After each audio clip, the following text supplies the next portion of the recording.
Ele quer ocupar o lugar de Deus na vida do ser humano.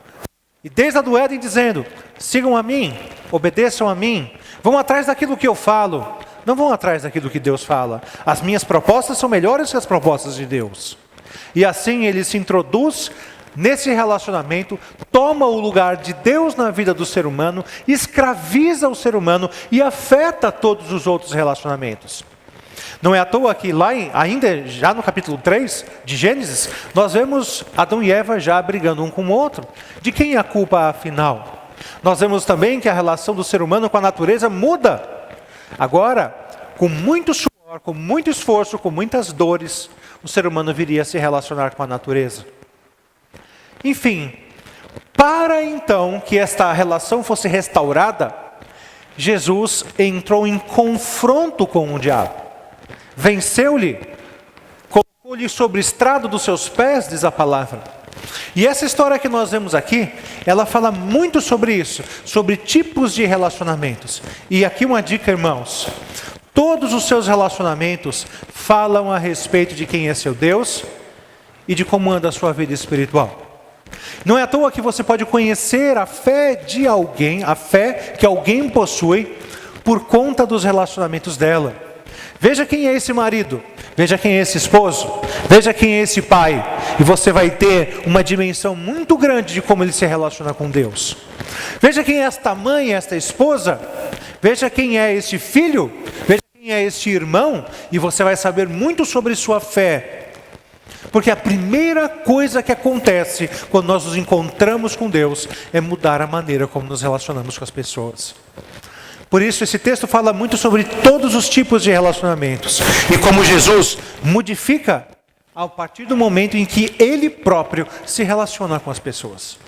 Por isso é importante que a gente reflita: se eu tenho um relacionamento com Cristo, como andam os meus outros relacionamentos? Será que eu já rompi as cadeias que me prendiam ao pecado e consequentemente ao diabo? Será que eu agora tenho um relacionamento diferente com os meus irmãos, pai, mãe, filhos, todos os status que Deus me concedeu na sociedade? É disso que nós vamos falar. Pois bem, como nós comentamos, Jesus Cristo estava na sua caminhada ou na sua travessia para o lado de lá. Ele estava em Cafarnaum, pegou um barquinho e atravessou para o lado de lá do mar da Galileia e chegou a Gadara ou Gerasa. A gente não sabe muito bem qual era o nome aqui dessa cidade, não tem um paradeiro aqui muito bem preciso, bem localizado. Mas ele tinha ali um povoado na beira do lago. E Jesus, logo quando chegou ali, ainda de noite, depois de ter acalmado a tempestade, foi um homem ao seu encontro. E a primeira coisa que a gente percebe é que aquele homem, ele é totalmente dominado pelo diabo. Na verdade, o texto aqui fala de alguma coisa muito profunda, de vários aspectos. Primeiro, que se você fosse um judeu naquela época, você já ia olhar de maneira estranha, porque Jesus era judeu e ele estava indo para um terreno de gentios. Naquele norte da Galileia, aquela região de Decápolis, não tinha ninguém, ou tinham poucos judeus ali. Não era uma comunidade judaica. Jesus está entre gentios e os gentios já eram olhados pelos judeus como alguém que estava nas trevas. Dentre aqueles que estavam nas trevas, nós tínhamos ali um homem que estava nas trevas das trevas, porque o lugar da habitação dele era o sepulcro. Era comum naquela época em que as pessoas fossem sepultadas em cavernas, e talvez uma dessas cavernas aquele homem ali habitava, como se fosse sua casa, perto do lugar da morte, da podridão, da miséria humana. E esse homem então vai ao encontro, e ele mostra que aquilo que o diabo é capaz de fazer na vida de alguém. Não era pouco. Quando Jesus Cristo conversa com aquele endemoniado e pergunta-lhe o nome, nós estamos falando aqui do versículo 9, ele diz: Legião, meu nome é Legião, porque nós somos muitos. Ele não era habitado apenas por um demônio, mas uma legião romana era composta de 6.000 soldados. Nós não sabemos se realmente eram 6.000 demônios que ali habitavam aquele homem, mas o fato é que pelo menos a gente pode chegar à conclusão de que ele era completamente entregue ao diabo e muitos espíritos imundos habitavam aquele homem. E o que o diabo faz com a vida de uma pessoa é impressionante, meus irmãos. Primeira coisa que a gente vê aqui é que aquele homem, ele morava num sepulcro. Às vezes a gente tem um problema com o lugar da habitação das pessoas, né? Por exemplo, morador de rua, menino de rua. Isso não existe, porque rua não é lugar para morar. Ser humano não foi feito para morar em sepulcro, nem na rua, quanto mais num cemitério.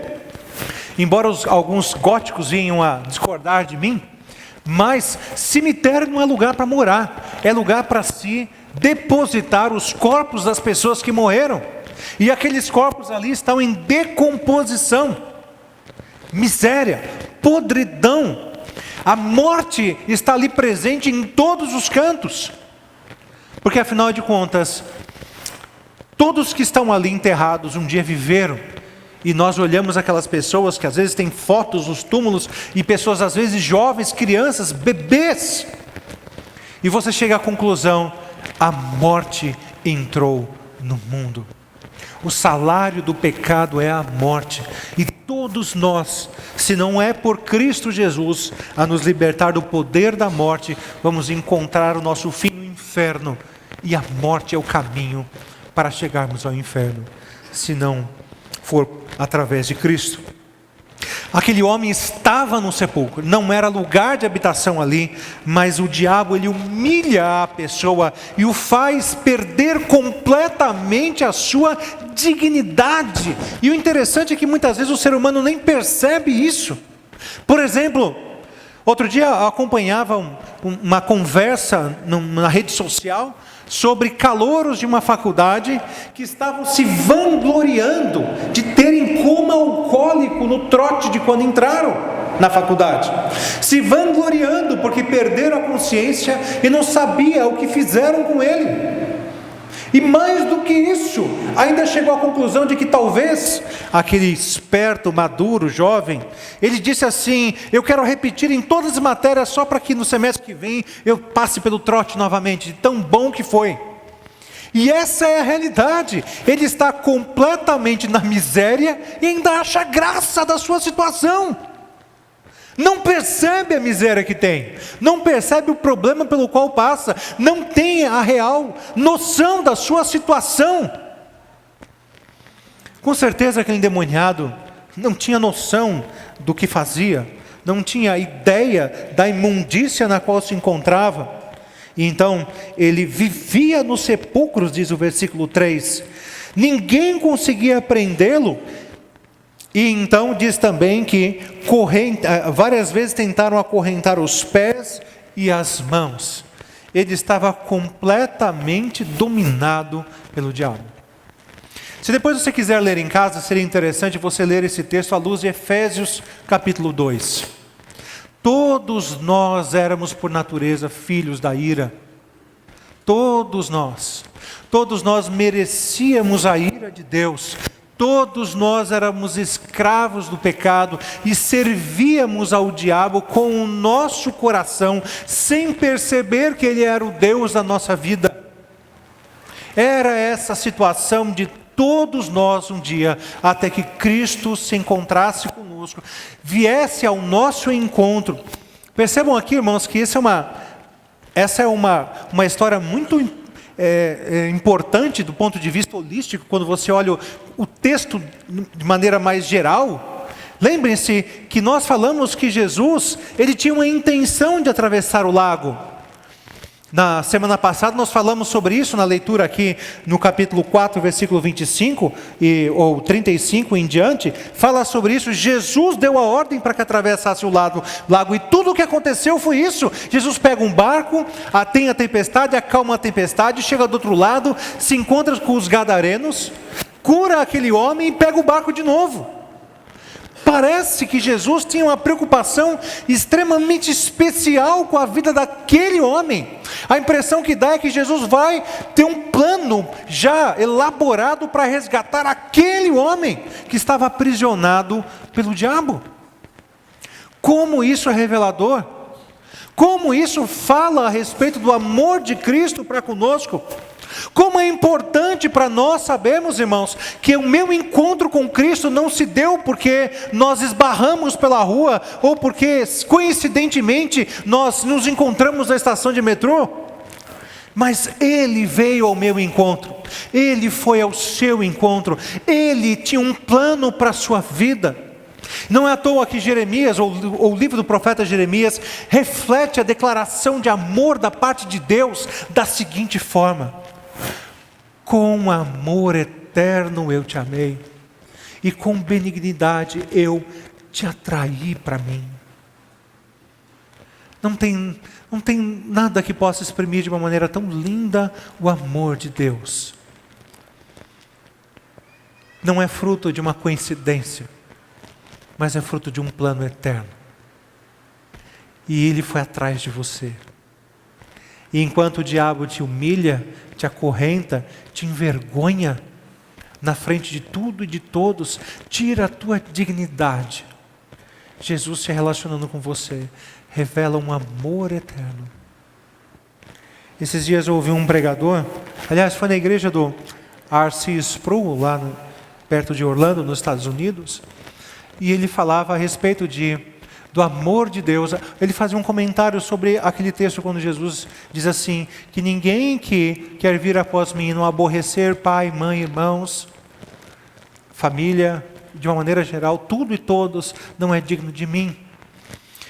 E ele diz assim, olha, por que a Bíblia fala, por que Jesus fala sobre amar a Cristo e aborrecer o próximo? Será que Ele está nos mandando odiar as pessoas, detestar as pessoas para amar a Cristo? É isso? Ele diz não. E ele usou como ilustração uma história muito simples, mas ao mesmo tempo tremenda, que os irmãos vão entender com muita clareza. Jacó, Raquel e Lia. O que nós percebemos ali? Por que ele amava Raquel, mas não amava Lia? Não quer dizer que ele odiava Lia, mas o fato é de que por Raquel, ele trabalhou arduamente por 14 anos. E o amor implica em sacrifício. Quando você ama alguém ao ponto de viver como escravo durante 14 anos, não há nada que vai se comparar a esse amor. Não tinha nada que ele pudesse sentir por Lia que viesse a ser parecido, sequer se aproximasse daquilo que ele sentia por Raquel. Porque por ela é que ele se sacrificou. Não existe amor verdadeiro sem sacrifício. E é isso que Jesus faz ali. Jesus vai ao encontro daquele homem. Jesus se relaciona com aquele homem de maneira impressionante. Bom, o que nós percebemos é que Jesus o ama de maneira que agora ele vai recuperar completamente, com juros e correção monetária, porque agora ele vai ser possuidor da vida eterna, através do relacionamento com Cristo. Nós vemos aqui no versículo 15 as mudanças operadas na vida daquele homem. Anteriormente, ele estava no túmulo, mal vestido, ou quem sabe nu, como era comum, os endemoniados andarem rasgando as suas roupas, acorrentado muitas vezes, gritando pela rua, envergonhando-se. Mas agora no versículo 15 nós vemos assim: quando se aproximaram de Jesus, viram ali um homem que fora possesso da legião de demônios, assentado, ou seja, não estava mais se estribuchando, batendo em tudo e em todos, mas estava calmo, sob controle. Agora ele estava vestido, denotando que de fato antes ele não estava vestido. Ou nós vemos aqui uma recuperação da dignidade do ser humano. E então, em perfeito juízo. Olha, irmãos, que diferença. Que diferença. Tem que haver uma mudança do antes de Cristo e depois de Cristo. Talvez ninguém aqui tenha sido endemoniado um dia, mas essas mudanças têm que ser visíveis na sua vida também. Porque isso é sobrenatural. Só Deus pode trazer essa mudança de coração. Lembre-se que eu falei a semana passada, dizer ao vento e ao mar que se acalmem, é fichinha perto de dizer ao coração humano que se acalmem. Porque vento e mar não tem caráter, não tem vontade, mas o ser humano deseja o pecado arduamente e fazer com que esse ser humano agora volte-se para Deus quando ele estava enterrado no pecado. Isso é um milagre muito maior do que fazer cessar o vento e a tempestade. Isso aqui era um milagre. Ver aquele homem, um maltrapilho desgraçado, e agora ver ele um proclamador, no final das contas, como a gente vai terminar o nosso sermão de hoje. Por outro lado, nós vemos também o diabo sendo visto aqui como alguém de grande poder, alguém que é capaz de fazer coisas terríveis, mas não diante de Cristo. Quando nós vemos a maneira de Jesus se relacionar com ele, é outra coisa também impressionante, gritante, como ele se coloca aos pés de Cristo sem haver qualquer tipo de resistência. Vejam só, ninguém conseguia acorrentar aquele homem, ninguém conseguia lhe botar as mãos, ninguém conseguia prender, mas quando ele viu Jesus, não precisou Jesus dizer nada, ele prostrou-se aos pés de Cristo. Se tem uma coisa que eu tenho dificuldade de aceitar, é a maneira com que muitas vezes Jesus Cristo é descaracterizado em seu poder e em sua glória. Muitas vezes as pessoas querem colocar como se Jesus e o diabo estivessem em pé de igualdade, como se fossem as duas metades do yin e yang, o preto e o branco, em tudo de bom algo de ruim, tudo de ruim algo de bom, como se fossem coisas que estivessem equilibradas, um para o bem e outro para o mal. Não existe equilíbrio, não existe isso. Diante de Cristo, ele simplesmente dobra os seus joelhos, prostra-se diante dele, diz o versículo 6, e passa a gritar em alta voz: que queres comigo, Jesus, Filho de Deus Altíssimo? Ou seja, em outras palavras, nós não temos nada a ver um com o outro, me deixa em paz. Era isso que ele queria dizer, e mais, rogo-te por Deus que não me atormentes, pois Jesus tinha lhe dito: sai deste homem, espírito imundo. Não há nenhuma resistência. É como você rasgar uma folha de papel. Qualquer até bebezinho é capaz de fazer isso. Não oferece nenhuma resistência. Tão poderoso, mas tão ínfimo diante do poder do nosso Salvador Jesus Cristo. Nada pode lhe resistir. Por isso, a Bíblia fala com tanta clareza que aquele homem que se fez Cordeiro de Deus, ele é o leão da tribo de Judá. Nada pode lhe resistir. É por isso que a Bíblia fala de encontros de pessoas com o Filho, com Cristo, e fala que as pessoas ficavam às vezes aterrorizadas com o que viam, achando até mesmo que iam morrer, como foi o caso de Daniel, ou o próprio João, o apóstolo amado na ilha de Pátimos, quando se encontra com Cristo e tem a visão. Ele é o alfa, o ômega, o princípio e o fim. Ele é reluzente, ele é todo poder, e não há nada que possa permanecer na sua presença. Ele é poderoso e não há nenhum inimigo capaz de lhe fazer frente. Então, o que nós vemos é que o único que pode dar dignidade é Cristo. E Ele é mais importante do que qualquer outra pessoa. Percebam que existe uma relação daquele homem com os outros cidadãos da cidade. A primeira coisa que a gente percebe é que estão tentando prendê-lo. O texto dá a ideia de que já tinham tentado fazer isso várias vezes. Se há alguma coisa de diferente em você que incomoda a sociedade, não pensem que os homens sem Cristo vão cuidar de você. Eles vão querer te isolar. Eles vão querer fugir do problema. Assim como quando filhos não crentes, a mesma coisa os filhos não crentes fazem com relação aos seus pais quando ficam idosos. Fazem o quê? Enfia num asilo. É isso que filhos não crentes fazem. Eles não estão resolvendo o problema, estão acorrentando os seus pais, que um dia cuidaram deles. Ou não, não sei. Mas não é isso que crentes fazem.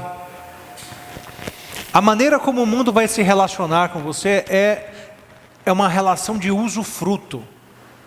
Experimenta, por exemplo, você ter uma posição, um cargo, um lugar de comando, um lugar de prestígio. E compara a relação das pessoas com você, quando você está nesse lugar, nessa posição de comando, de prestígio, e o que acontece com esses relacionamentos quando você deixa essa posição de comando e de prestígio. Você vai perceber coisas interessantes, que poucos relacionamentos ficam, pouquíssimos. Você vai perceber que aquilo que era amizade, que você considerava amizade, não era amizade, era puxa-saquismo. Que aquilo que você considerava que era comunhão, irmandade, na verdade, só era o desejo de querer se aproximar de alguém para conseguir coisas. Os ímpios se relacionam assim entre si.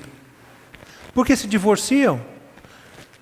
Porque a outra pessoa não tem mais nada para me oferecer. A realidade é essa. Ele não está no relacionamento para dar, ele está no relacionamento para receber. E se não recebe mais nada, então está na hora de cada um pegar a sua trouxa e seguir para o seu canto. Eles tentaram acorrentar aquele homem, simplesmente para que não vissem mais o problema na sua frente. Agora teve um fato aqui muito importante. Eles ficaram extremamente incomodados, porque Jesus mandou aquela legião de demônios a possuir os espíritos, os porcos, 2.000 porcos, a manada de porcos estava ali. E os porcos se precipitaram, depois de possuídos pelos demônios, se precipitaram pela ladeira abaixo, pela ribanceira abaixo, justamente caindo no próprio mar da Galileia, de onde Jesus tinha vindo, e se afogaram todos. Agora tem um problema. Sabe por quê? Porque os ímpios estavam mais preocupados com os porcos do que com aquele homem. O bem material, o amor ao dinheiro, o prejuízo causado pela perca daquela manada de porcos, era mais importante do que o peso, do que a vida daquele homem que havia sido liberto. E daí que ele foi liberto? Eu tive prejuízo no meu bolso. E o ímpio vai olhar para eles e dizer: eu ligo mais para o dinheiro do que para aquela pessoa. Você espera conseguir a sua dignidade de onde? Dessas pessoas? Que ligam mais para o seu bolso do que para o seu coração? Que ligam mais daquilo que você pode oferecer para elas? Do que a sua vida de maneira geral? É por esses que você tem vivido? É para esses que você vive? Que você dá do seu suor, do seu carinho, da sua atenção?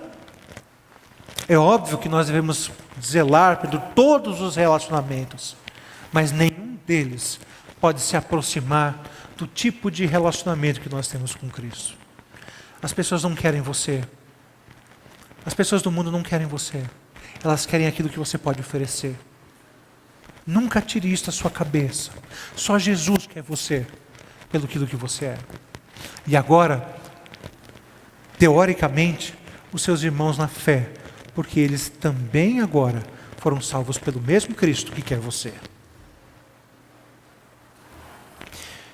Queridos irmãos, que tremendo que é esse texto. Os ímpios então agora vão ter um relacionamento diferente com Jesus.